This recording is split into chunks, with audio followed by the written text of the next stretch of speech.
One of my hardest learnings was not to get distracted by people who are not on track. You too will have to learn this one if you haven't already. What do I mean by this? Well, heroes stand forward in the crowd. They're leaders and change makers. As you commit and strive to reach your goals, there will be others who wish to remain with the status quo.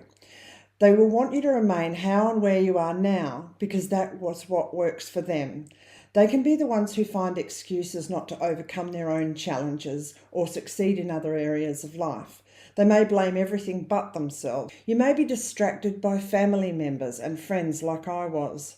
If you have had an open door policy until now, you'll need to re-educate everyone to respect your time and space so that you're not helping the cafe owner with her bookkeeping on a Tuesday afternoon when you should actually be contacting clients or some other task.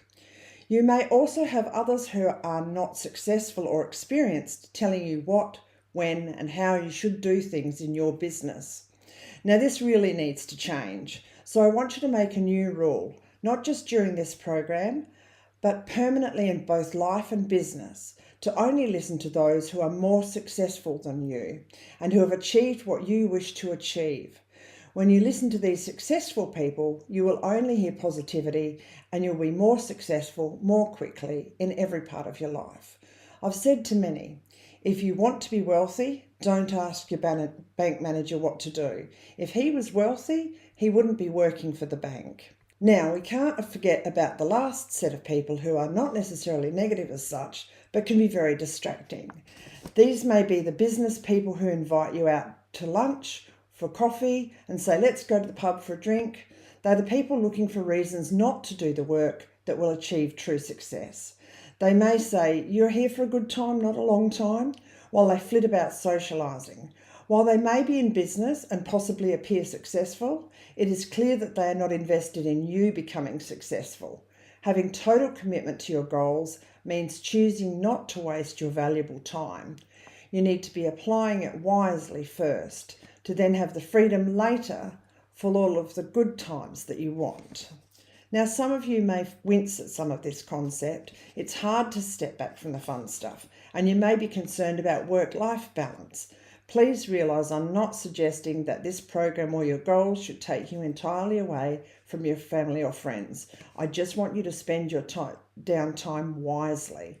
Hang out with the people you love the most or with people who will help you get to your goals.